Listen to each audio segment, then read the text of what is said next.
Hello, പുതിയൊരു വീഡിയോയിലേക്ക് എല്ലാവർക്കും സ്വാഗതം. ഇത് തൈപ്പൂയത്തിൻ്റെ വീഡിയോ ആണ് കേട്ടോ. അന്ന് വെളുപ്പിനെ ഞാൻ 3:30 മണിയൊക്കെ ആയപ്പോൾ എണീറ്റു. കാരണം ഒരു 4 മണി കഴിയുമ്പോൾ ഞങ്ങൾക്ക് അമ്പലത്തിൽ പോകണമായിരുന്നു കേട്ടോ. അങ്ങനെ ഞാൻ ബ്രഷൊക്കെ ചെയ്ത് മക്കളെയും ചേട്ടനെയൊക്കെ വിളിച്ചുണർത്തി ഞങ്ങൾ കുളിച്ചു. 4:15 കഴിഞ്ഞപ്പോൾ ഞങ്ങൾ വീട്ടിൽ നിന്ന് ഇറങ്ങി കേട്ടോ. കാരണം കഴിഞ്ഞ വർഷം എനിക്ക് കോട്ടയക്കുന്ന് ക്ഷേത്രത്തിൽ തൈപ്പൂയത്തിന് തൊഴുവാൻ പറ്റിയിട്ടില്ലായിരുന്നു. അങ്ങനെ ഞങ്ങൾ ഇത്തവണ ഞാൻ അലാറം വെച്ച് നേരത്തെ എണീറ്റ് ഞാൻ പോയിട്ടോ. കഴിഞ്ഞ വട്ടം എനിക്ക് പറ്റിയില്ലായിരുന്നു, ഞങ്ങൾക്ക് അമ്പലത്തിൽ കയറിക്കൂടായിരുന്നു. പക്ഷെ ഞങ്ങൾ കാവടിയെല്ലാം കണ്ടായിരുന്നു. അപ്പോൾ ഇത്തവണ ഞാൻ ആഗ്രഹിച്ചാട്ടോ പോയത്. പിന്നെ അതുമല്ല, രാവിലെ 7 മണിക്ക് ശേഷമൊക്കെ ആകുമ്പോഴത്തേക്ക് അമ്പലത്തിൽ കയറാൻ നല്ല തിരക്കായിരിക്കും കേട്ടോ. അപ്പോൾ ഈ സമയമാകുമ്പോൾ നമുക്ക് കുറച്ച് തിരക്കേ കാണുള്ളൂ. എന്നാലും അത്യാവശ്യം തിരക്കുണ്ടായിരുന്നു. ഞങ്ങൾ പിന്നെ ഇരുട്ട് പോലെ എന്ന് പറഞ്ഞാൽ 4:30 മണിയൊക്കെ ആവാറായതേ ഉള്ളായിരുന്നു കേട്ടോ. പിന്നെ ഞങ്ങൾ മോനാണ് കേട്ടോ വീഡിയോ എടുത്തിരുന്നത്. ചേട്ടനും ഞാനും മോളും നടന്നു പോകുമ്പോൾ മോനാണ് കേട്ടോ വീഡിയോ എടുത്തത്. പിന്നെ അവിടെ എല്ലാ കച്ചവടങ്ങളും എല്ലാം ഒരുപാട് കച്ചവടങ്ങളും കാര്യങ്ങളും ഒക്കെ ഉണ്ട് കേട്ടോ. പിന്നെ റോഡ് സൈഡിലൊക്കെ ഉണ്ട്. അതൊക്കെ പിന്നെ നല്ലോണം നേരമൊക്കെ വെളുത്ത് വന്നിട്ടല്ലേ എടുത്ത് വെക്കുള്ളൂ. ഇത് അമ്പലത്തിനകത്തോട്ട് കയറി പോകണതാണ് കേട്ടോ. ഇതൊരു പണ്ട് കുന്നുപോലെ ഇടുന്നതാണ് കേട്ടോ കയറ്റം. ഇതിപ്പോൾ ഇങ്ങനെ റോഡ് പോലെ ആക്കിയിട്ടുണ്ട്. ഇതങ്ങ് കയറി മേളിൽ പോകണം കേട്ടോ ക്ഷേത്രം. പരവൂരുകാർക്ക് എല്ലാവർക്കും അറിയാം കേട്ടോ കോട്ടയക്കുന്ന്. നമ്മളിവിടെ തൈപ്പൂയം നല്ല രീതിയിൽ ആഘോഷിക്കും കേട്ടോ. അതായത് നല്ലോണം ആഘോഷിക്കും കേട്ടോ. പിന്നെ ഇവിടെ കുറേ കച്ചവടങ്ങളൊക്കെ ഉണ്ട്. അപ്പം ഞങ്ങൾ ആദ്യം ക്ഷേത്രത്തിൽ പോയി തൊഴുതിട്ട് വന്നിട്ട് മോന് വളയും മോന് കളിപ്പാട്ടമൊക്കെ മേടിച്ചു കൊടുക്കാമെന്ന് പറഞ്ഞിട്ട് അവരെ കണ്ണ് അതിലോട്ടാണ് കേട്ടോ. അതിപ്പോൾ ഉത്സവത്തിന് പോണ എല്ലാ കൊച്ചുങ്ങളെയും കണ്ണ് അവിടുത്തെ കച്ചവടങ്ങളിലോട്ടും കാര്യങ്ങളും. കാരണം അവർക്ക് കളിപ്പാട്ടവും ഇതൊക്കെ മേടിക്കുന്ന ഒരിതാണ്. പിന്നെ എൻ്റെ മോക്കാണെങ്കിൽ എവിടെ പോലും ഒരു മൈലാഞ്ചി എടുപ്പുണ്ട്, നിങ്ങൾക്ക് അറിയാമല്ലോ. അപ്പം അങ്ങനെയാണ് കേട്ടോ. പിന്നെ നമ്മൾ നേരെ ക്ഷേത്രത്തിനകത്തോട്ട് കയറാൻ പോയപ്പോൾ അവിടെ കാവടി വന്നിട്ടുണ്ടായിരുന്നു കേട്ടോ. അതായത് ശൂലം കുത്തും തൂക്ക് കാവടി പിന്നെ വരത്തുള്ളൂ. ഇതല്ലാത്ത മറ്റേ കാവടിയാണ്. അപ്പോൾ ഇത് ഓരോ സെക്ഷൻ അനുസരിച്ചാണ് അകത്ത് കയറ്റുന്നത്. അപ്പോൾ ഞങ്ങൾ അതിൻ്റെ കൂടെ കയറിപ്പോയി പ്രാർത്ഥിച്ചു. ഇത് അമ്പലത്തിൻ്റെ ബാക്ക് സൈഡാണ് കേട്ടോ. അവിടെ ഇരിക്കാൻ സ്ഥലമൊക്കെ ഉണ്ട്. അപ്പോൾ നേരമൊന്നും വെളുത്തില്ല, ഞങ്ങളവിടെ ഇരിക്കുവാണ് കേട്ടോ. ഞാനും മക്കളും ചേട്ടനൊക്കെ ആയിട്ട് ഞങ്ങളവിടെ ഇരുന്നു, കാര്യങ്ങളൊക്കെ പറഞ്ഞു. പിന്നെ ദൈവത്തിനോട് നല്ലോണം പ്രാർത്ഥിച്ചു കേട്ടോ. പ്രാർത്ഥിച്ചിട്ട് ഞങ്ങൾ തിരിച്ച് വീട്ടിലോട്ട് വരാൻ വേണ്ടി വരുന്ന വഴിക്ക് ഗണപതിനെ ഒരുക്കി വെച്ചിരിക്കുക കേട്ടോ. പിന്നെ ഒരു ശിവലിംഗം ഒരുക്കി വെച്ചിട്ടുണ്ട്. അതായത് നമ്മൾ റോഡുകളിലെല്ലാം ഓരോ മുക്കുകളിൽ ഇങ്ങനെ ഒരുക്കി വെച്ചിട്ടുണ്ട് കേട്ടോ. ഞാൻ പറഞ്ഞല്ലോ ഇവിടെ ഭയങ്കര ആഘോഷമാണ് കേട്ടോ നമുക്ക് തൈപ്പൂയം. അപ്പോൾ അങ്ങനെ ഞാൻ അവിടെ പോയി നിന്നിട്ട് വീഡിയോ ഒക്കെ എടുത്ത്, ഇത് ചേട്ടനാട്ടോ വീഡിയോ എടുത്തത്. അങ്ങനെ അവിടെ നിന്ന് വീഡിയോ ഒക്കെ എടുത്തിട്ട് പിന്നെ ഞങ്ങൾ വീട്ടിലോട്ട് വരാൻ വേണ്ടി വന്നു കേട്ടോ. അപ്പം ഞങ്ങൾ താമസിക്കുന്ന വീട്ടിൻ്റെ അപ്പുറത്തെ കടയുണ്ടെന്ന് ഞാൻ പറഞ്ഞല്ലോ. അവിടുത്തെ ചേച്ചിയും അവിടുത്തെ അണ്ണനും ഒക്കെ ചേർന്ന് പായസം വെക്കുന്നുണ്ട് കേട്ടോ. ഇത് ആൾക്കാർക്ക് കൊടുക്കാനുള്ളതാണ് കേട്ടോ. അതായത് നമ്മളെ കാവടി ശൂലം കുത്തും തൂക്കുകാവടിയൊക്കെ വരുന്ന സമയത്ത് നടന്നു വരുന്ന ആൾക്കാർക്ക് കൊടുക്കാൻ വേണ്ടിയാണ് പായസം വെക്കുന്നത് കേട്ടോ.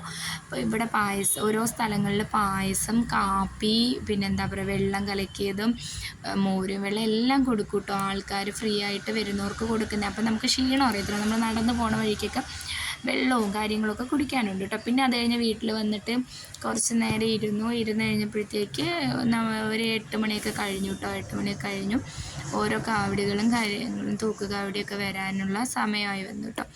അപ്പോൾ ഞങ്ങൾ പോയിട്ട് വീഡിയോ എടുത്തതാണ്. ആ വീഡിയോ എടുക്കാൻ പോയതിൻ്റെ ഇടയ്ക്ക് പായസം കൊടുക്കുന്നുണ്ടായിരുന്നു. നല്ല പായസമായിരുന്നു കേട്ടോ. ഞങ്ങൾ പോയിട്ട് ആ പായസം പിന്നെ പോയി മേടിച്ചു. എന്നിട്ട് അത് കുടിച്ചു കേട്ടോ. പാൽപ്പായസമായിരുന്നേ. പിന്നെ അത് കഴിഞ്ഞിട്ട് അതിൻ്റെ കുറച്ച് അപ്പുറത്ത് തന്നെ ഇഡ്ഡലിയും സാമ്പാറൊക്കെ കൊടുക്കുന്നുണ്ടായിരുന്നു. അപ്പോൾ ചുരുക്കം പറഞ്ഞാൽ നമ്മളിന്ന് വീട്ടിൽ ഒന്നും ഉണ്ടാക്കില്ല. കാരണം നമുക്ക് അതിനുള്ള സമയവും ഇല്ല. രാവിലെ തൊട്ടേ ഇത് തുടങ്ങുമല്ലോ. പിന്നെ ഇത് കഴിഞ്ഞതിന് ശേഷമല്ലേ എന്തും പറ്റുള്ളൂ. അങ്ങനെ ഞങ്ങളവിടെ നല്ല ക്യൂ ആട്ടോ, നല്ല ക്യൂ ഉണ്ടായിരുന്നു. പിന്നെ അവിടെ പോയിട്ട് പിന്നെ ക്യൂ ഒക്കെ നിന്ന് മേടിച്ചാൽ അതൊക്കെ ഒരു സന്തോഷമാണല്ലോ, വർഷത്തിൽ വരുന്ന കാര്യങ്ങളാണല്ലോ. അങ്ങനെ ഞങ്ങൾ അവിടെ നിന്ന് ഇഡ്ഡലിയൊക്കെ മേടിച്ച് കഴിച്ചു. പിന്നെ എല്ലാവരോടും ഒരു കാര്യം പ്രത്യേകിച്ച് പറയാനുണ്ട്. വീഡിയോ കണ്ടുകൊണ്ടിരിക്കുമ്പോൾ നിങ്ങൾക്ക് ഇഷ്ടപ്പെടുകയാണെങ്കിൽ ലൈക്ക് ചെയ്യുക, ഷെയർ ചെയ്യുക, കമൻറ്റ് ചെയ്യുക. ചാനൽ സബ് ചെയ്യാത്ത എല്ലാ കൂട്ടുകാരും ചാനലൊന്ന് സബ് ചെയ്ത് എന്നെ സപ്പോർട്ട് ചെയ്യണം കേട്ടോ. നിങ്ങളെ സപ്പോർട്ട് ഉണ്ടെങ്കിൽ നമുക്ക് മുമ്പോട്ട് പോകാൻ പറ്റത്തുള്ളൂ. പിന്നെ എന്താ പറയുക, അപ്പോൾ അങ്ങനെയൊക്കെയാണ് കേട്ടോ. പിന്നെ നമ്മളവിടെ നിന്ന് കാപ്പിയൊക്കെ മേടിച്ചു, അതൊക്കെ കഴിച്ചിട്ട് ഞങ്ങൾ നേരെ വീട്ടിൽ വന്നു കേട്ടോ. ഇത്തവണ ഞാൻ പറഞ്ഞല്ലോ ഞങ്ങൾ റോഡ് സൈഡിലാണ് താമസിക്കുന്നത്. അതുകൊണ്ട് നമ്മൾ അവിടെ നിൽക്കുമ്പോൾ തന്നെ നമുക്കിതെല്ലാം കാണാൻ പറ്റും കേട്ടോ. പിന്നെ ശൂലം കുത്തൊക്കെ വരാൻ തുടങ്ങി, തൂക്ക് അവിടെ വരാൻ തുടങ്ങി.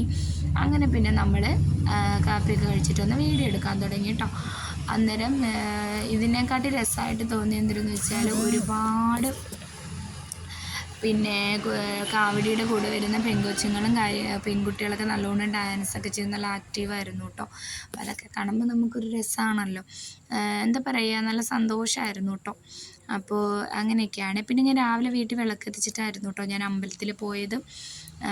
പിന്നെ ഞങ്ങളിവിടെ വന്നിട്ട് എനിക്ക് പീരിയഡ്സും കാര്യങ്ങളൊക്കെ ആയതുകൊണ്ട് വിളക്ക് കത്തിക്കാനൊന്നും പറ്റത്തില്ലായിരുന്നു കേട്ടോ ഈ വീട്ടിലോട്ട് വന്നിട്ട്. അപ്പോൾ ഇന്ന് തൊട്ട് നമ്മളങ്ങ് ചെയ്തതാണ് കേട്ടോ. അത് കഴിഞ്ഞിട്ട് നമ്മൾ ഇത് ഓരോ സെക്ഷനായിട്ടാണ് കേട്ടോ വരുന്നത്, ഓരോ സ്ഥലത്തെ ഇതായിട്ടാണ് വരുന്നത്. പല പല സ്ഥലങ്ങളിൽ നിന്ന് വരുന്ന കാവടികളും കാര്യങ്ങളും ഒക്കെയാണ് കേട്ടോ. പിന്നെ ഒരുപാട് പൊടി കൊച്ചുങ്ങളൊക്കെ ശൂലം കുത്തുന്നതുണ്ട് കേട്ടോ. പിന്നെ മുരുകനായിട്ട് ഒരുക്കി നമ്മൾ തൂക്കുകാവടിയുടെ കൂടെയൊക്കെ ഉണ്ടായിരുന്നു കേട്ടോ. അപ്പോൾ അങ്ങനെയൊക്കെയാണ്. അപ്പോൾ പിന്നെ ഓരോ വർഷം ഇത് കുറയത്തില്ലല്ലോ, ഓരോ വർഷവും കൂടത്തേ ഉള്ളൂ കേട്ടോ. പിന്നെ ഞങ്ങൾ പരവൂരുകാർക്ക് ഞാൻ പറഞ്ഞല്ലോ നല്ല ആഘോഷമാണ്. ഒരുപാട് എന്താ പറയുക, ദിവസത്തെ 10-41 ഇത്രയും ദിവസത്തെ വ്രതമൊക്കെ നിന്നാട്ടോ ഈ ശൂലമൊക്കെ കുത്തുന്നത്. അപ്പം നിങ്ങളെ നാട്ടിലൊക്കെ ഇങ്ങനെയൊക്കെ ഉണ്ടെങ്കിൽ എൻ്റെ വീഡിയോയിൽ കമൻറ്റ് ചെയ്യണം കേട്ടോ. നിങ്ങളെ നാട്ടിൽ ഇങ്ങനത്തെ ആഘോഷങ്ങളൊക്കെ ഉണ്ടോ, എന്തൊക്കെയാണെന്ന് വെച്ചാൽ കമൻറ്റ് ചെയ്യണേ. നമുക്കറിയാം ഓരോ സ്ഥലത്തും ഓരോ രീതികളാണല്ലോ, അതുകൊണ്ട് പറഞ്ഞതാണ് കേട്ടോ. പിന്നെ ഞാൻ പറഞ്ഞല്ലോ റോഡ് സൈഡിൽ താമസിക്കുന്നതുകൊണ്ടാട്ടോ നമുക്ക് ഈ വണ്ടി പോക്കും ബഹളമൊക്കെ ആയതുകൊണ്ടാട്ടോ എനിക്ക് ഡേ മൈ ലൈഫൊക്കെ ഇടാനുള്ള ബുദ്ധിമുട്ടാണ് കേട്ടോ. കാരണം ഫ്രണ്ടിൽ കടയും കാര്യങ്ങളൊക്കെയാണ്. അപ്പോൾ ഞാനിങ്ങനെ വീഡിയോ എടുത്തിട്ട് രാത്രി 12 മണിക്കൊക്കെ ഇരുന്നാട്ടോ വോയിസ് ഓവർ കൊടുക്കുന്നത്. അപ്പോൾ അതൊക്കെ എന്തെങ്കിലുമൊക്കെ ശരിയാക്കണം. പിന്നെ അതിൻ്റെ ഇടയിൽ ഇത് കണ്ടോ, കുറേ സായിപ്പും മദാമ്മമാരും ഒക്കെ നടന്നു പോകണുണ്ട് കേട്ടോ. അവരെല്ലാ വർഷവും വരാറുണ്ട്. പിന്നെ എന്താ പറയുക, ഒരുപാട് പേര് വീഡിയോ ഒക്കെ എടുക്കുന്നുണ്ട് കേട്ടോ. ഇതുണ്ട്, ഇത് തൂക്കുകാവടിയാണ് കേട്ടോ. ഇത് ഓരോ സ്ഥലത്തുനിന്ന് വരുന്നതാണ്. പിന്നെ അങ്ങനെ ഇതെൻ്റെ നടുക്കിരുത്തിയിരിക്കുന്നത് നമ്മളെ മുരുകസ്വാമി ഒരുക്കിയിരുത്തിയിരിക്കുന്ന കേട്ടോ ഓരോ കുട്ടികളെ. അങ്ങനെയാണ്. പിന്നെ ഇത്തവണ വെയിലിനൊക്കെ മുമ്പേ ഏകദേശം എല്ലാം അങ്ങ് വന്നു കേട്ടോ. കഴിഞ്ഞ വർഷമൊക്കെ പിന്നെ ഉച്ചയാവാറായിരുന്നു കേട്ടോ. അപ്പോൾ ഓരോ വട്ടം ഓരോ രീതിയാണല്ലോ. പിന്നെന്താ പറയുക, ഇതൊക്കെ കാണുമ്പോൾ നമുക്ക് ദൈവത്തിനോട് കൂടുതലായിട്ട് ഇതാണ്. കാരണം അത്രയും വ്രതം നിന്നിട്ടാണ് കേട്ടോ അവരിത് ചെയ്യുന്നത്. അപ്പോൾ നമ്മൾ എന്താ പറയുക, എല്ലാവരും പറയും വ്രതം കൂടുതൽ നിന്നിട്ട് ചെയ്യുകയാണെങ്കിൽ വേദനയും കാര്യങ്ങളൊന്നും അറിയത്തില്ല. എനിക്കിതൊക്കെ കാണുമ്പോൾ എന്താ പറയുക ഇഷ്ടമാണ് കേട്ടോ. എന്നാലും ചെറിയൊരു എന്താ പറയുക പേടിയാണ് കേട്ടോ. തൂക്കുകാവടി കാണുമ്പോഴാണ് കേട്ടോ. എന്നാലും കുഴപ്പമില്ല. അങ്ങനെ അതായത് അവർ കുത്തിയിട്ടിരിക്കുന്ന കാണുമ്പോഴത്തേക്ക് അങ്ങനെ. എന്നാലും ഞാൻ അത്യാവശ്യം വീഡിയോകളൊക്കെ എടുത്തു കേട്ടോ. അപ്പോൾ അടുത്ത സെക്ഷനും വന്നു കേട്ടോ. അങ്ങനെ ഓരോ സെക്ഷനായിട്ട് വന്നുകൊണ്ടിരിക്കുകയാണ്. അപ്പോൾ ഞാൻ വിചാരിച്ചു എന്തായാലും വീഡിയോസൊക്കെ എടുത്ത് നിങ്ങൾക്ക് ഇട്ടുതരാം. അപ്പോൾ ഇതൊക്കെ കാണാൻ ആഗ്രഹിക്കുന്ന ഒരുപാട് പേര് കാണുമല്ലോ. ഇപ്പോൾ എല്ലാ നാട്ടിലും ഇത് കാണും, തൈപ്പൂയ ആഘോഷം കാണും. എങ്കിലും കാണാൻ പറ്റാത്ത ആൾക്കാരൊക്കെ കാണുമല്ലോ, നമ്മൾ പുറത്തോട്ടൊക്കെ ഉള്ളവരൊക്കെ. അപ്പോൾ എല്ലാവരും കാണട്ടെ. ഗൾഫിലൊക്കെ ഉള്ള പ്രവാസികൾക്കൊക്കെ കാണാനൊരു അവസരമായിട്ടാണ് കേട്ടോ ഞാൻ ഈ വീഡിയോ എടുത്തിട്ടത്. അപ്പോൾ എന്താ പറയുക, അപ്പോൾ അങ്ങനെയൊക്കെയാണ് കേട്ടോ. പിന്നെ ഇത് ഞങ്ങൾ വീട്ടിൻ്റെ അടുത്ത് നിന്ന് കുറച്ചും കൂടി റോഡിലോട്ട് പോയിട്ട് എടുത്തതാണ് കേട്ടോ. ഞങ്ങളുടെ വീട്ടിൻ്റെ അടുത്ത് നിന്നും എടുത്തു. പിന്നെ കുറച്ചൊക്കെ അങ്ങോട്ടൊക്കെ പോയിട്ടും എടുത്തിട്ടുണ്ടായിരുന്നു കേട്ടോ.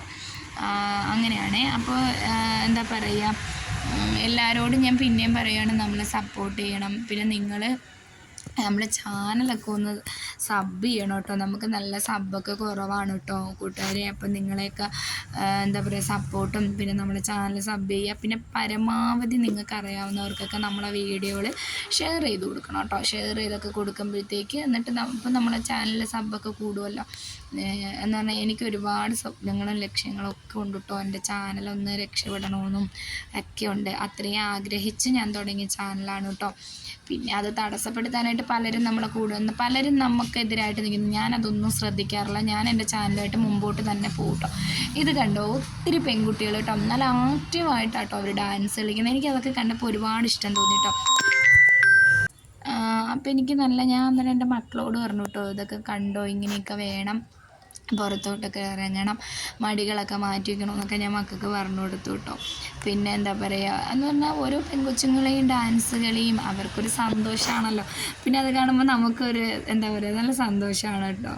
അപ്പോൾ അങ്ങനെയൊക്കെയാണ്. അപ്പോൾ ഞാൻ പിന്നെയും പറയുകയാണ്, ഞാൻ ഈ വീഡിയോ ഇടുന്നതിൽ എന്താ പറയുക 2 ഉദ്ദേശങ്ങളുണ്ട് കേട്ടോ. ഒന്ന് പ്രവാസികൾക്കും കൂടി കാണാമല്ലോ എന്ന് വെച്ചിട്ടാണ്. കാരണം നമ്മളെ നാടൊക്കെ മിസ് ചെയ്ത് അവരൊത്തിരി കഷ്ടപ്പെട്ട് അവിടെ ജോലിക്ക് പോയ ഒരുപാട് നമ്മൾ മലയാളികളുണ്ടല്ലേ പ്രവാസി ലോകത്ത്. അപ്പോൾ ഗൾഫിലൊക്കെ ഉള്ളവർക്ക് ഇതൊക്കെ കാണുമ്പോൾ അവർക്ക് ഭയങ്കര സന്തോഷമായിരിക്കുമല്ലോ. അപ്പോൾ അതും കൂടിയൊക്കെ കൊണ്ടാണ് കേട്ടോ ഈ വീഡിയോ ഞാൻ ഇത്രയും ലോങ് വീഡിയോ ആയിട്ട് ഇട്ടത്. അപ്പോൾ ഷോർട്സ് ആക്കി ഇട്ടാൽ ചെറുതായിട്ടല്ലേ ഉള്ളൂ. അപ്പോൾ ലോങ് വീഡിയോ ആയിട്ടാകുമ്പോൾ എല്ലാവർക്കും കാണാമല്ലോ. അപ്പോൾ ശരി.